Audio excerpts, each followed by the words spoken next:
and I mean serious, nasty organizers. We're talking about CARE, the Council on Islamic American Relations. We're talking about a terrorist-related imam. We're talking about all the unions. We're talking about the Organization for Black Struggle, who, despite the no mention of Islam on their website, they happen to run the Muslims for Ferguson Facebook page.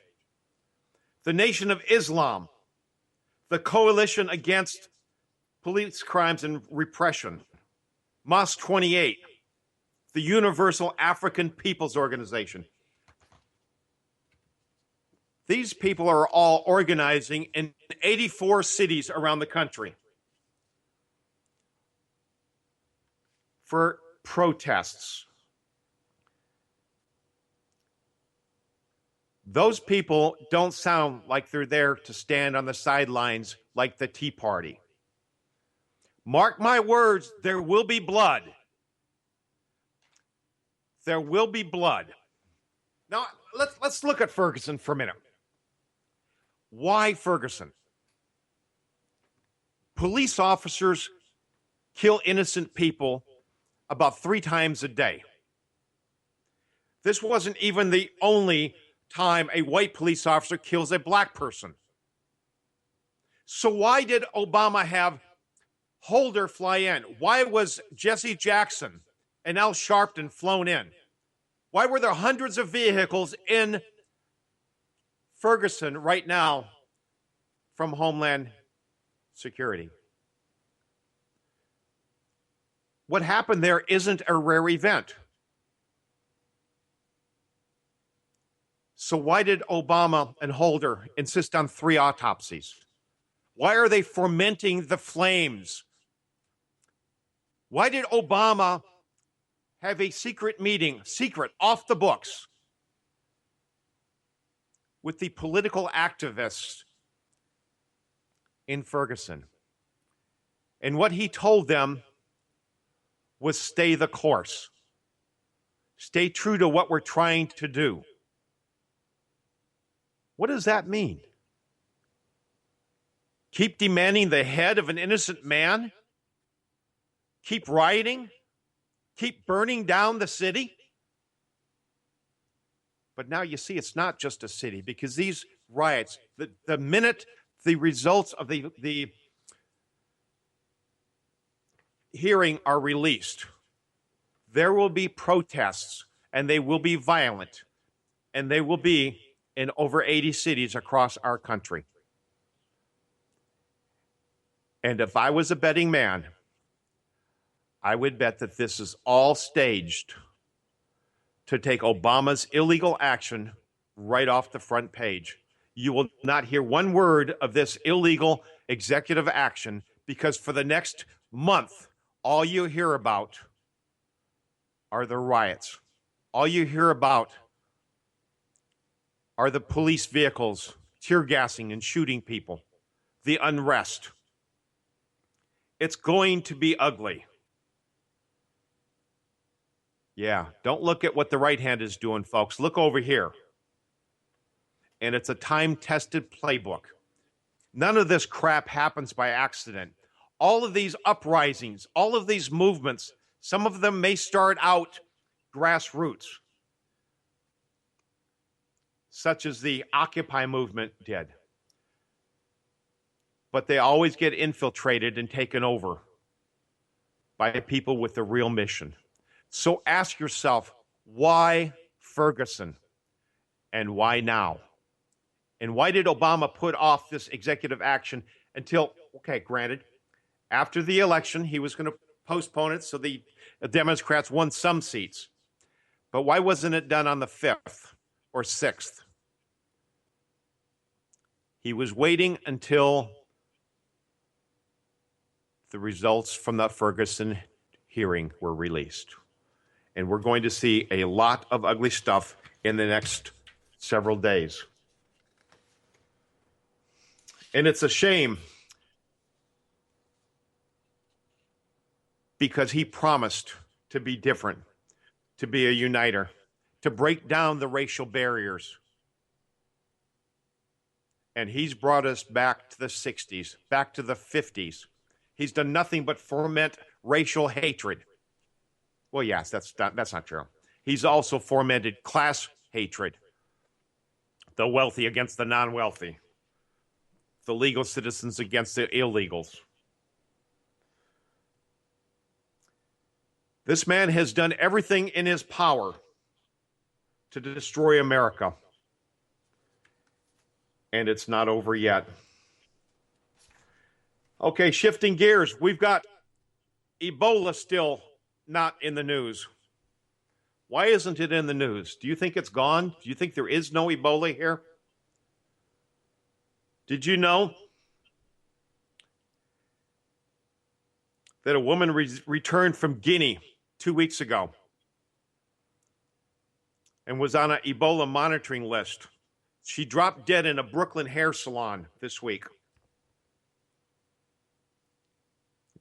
Paramedics, firemen came in wearing hazmat suits, took her out. She was bleeding from her eyes, from her face. She was declared dead of a heart attack. How many heart attacks do you know draw hazmat suits and blood from the eyes, from the face? I have it on a inside tip that there are Ebola victims in Houston. And there are rumors that there are several others around the country. But news media has agreed to cooperate and not mention the word. 9/11 dispatchers in New York City have been forbidden from using the word Ebola. Now they use the code FT, as in fever travel. How much Ebola is here? And why, in God's name, is he sending our boys, our soldiers, our trained military fighters over to fight Ebola? Something that they're totally unprepared and incapable of fighting. Oh, mercy, mercy. Just when you think it can't get any worse, he goes and does something worse. Okay. Free speech. The FCC versus free speech. This happened a while back, and it's starting to ramp up again. There are talks about Obama rolling out his plan to monitor radio stations, news stations, putting people in place to ask questions. Who is the news philosophy? What is the news philosophy of the station? Who decides what stories are covered? How much does the community input influence news coverage decisions? What are the demographics of the management staff? This is none of the government's business.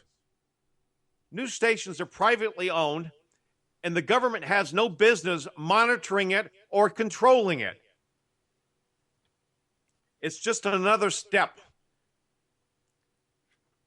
of taking America to the socialist route, much like Hitler did. He controlled all the news media as well, remember? Up next, we've got the Director of Navy Intelligence fired. He warned a military intelligence conference about China's preparing for a quick and snappy attack on Japan. China has been doing military exercises on islands off the coast. And it's obvious to professionals in the Navy intelligence that they're preparing to take some of the islands that are in debate of ownership. And for making his findings known, he was replaced. Now, mind you, this isn't the first military person that's lost his job in the last 5 years. Did you know we've lost more 4- and 5-star generals and admirals in a 4-year period under Obama than we have in a 40-year time span at any point in history? Anybody that wasn't on board with his social experimentation of letting gays openly serve in the military was replaced. And moving down the chain, 500 at the colonel to commander, the staff officers, Navy captains to Navy lieutenant commanders. 520 of these officers have been replaced. And 1,200 junior officers all fired. Career officers that have made a career out of teaching and training and protecting our sons and our daughters, all replaced because they wouldn't go along with his tearing down of the military. Did you know since Obama turned the military into openly gay service, did you know that male rapes are off the charts? There are now more male rapes, over 12,000 male rapes every year in the military. Female rapes are still hovering around 11,000. And I'm not saying male rape is worse, but it was non-existent until Obama did this. He is cutting back our Army from 530,000 to 508,000 by the end of this year. By next year, it will be the smallest army we've had since World War II. Again, there's nothing he won't do to destroy America.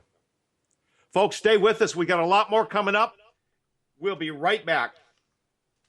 You're listening to WAR. We are America Radio.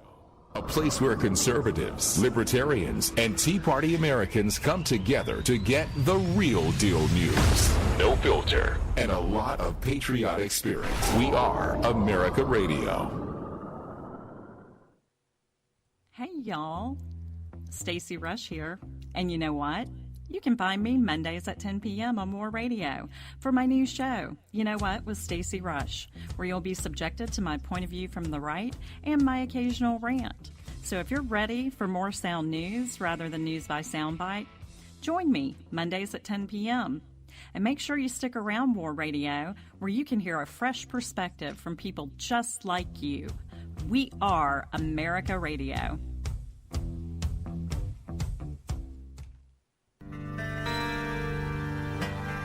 Are you conservative in a world of liberal? Hey, I'm Daniel Stafford, host of the Stafford Voice. Join me every Sunday night, 8 o'clock Eastern, 7 Central, to break down the events of the week and to talk about how it affects you, right here on We Are America Radio, New Media's #1 political talk station on Live 365.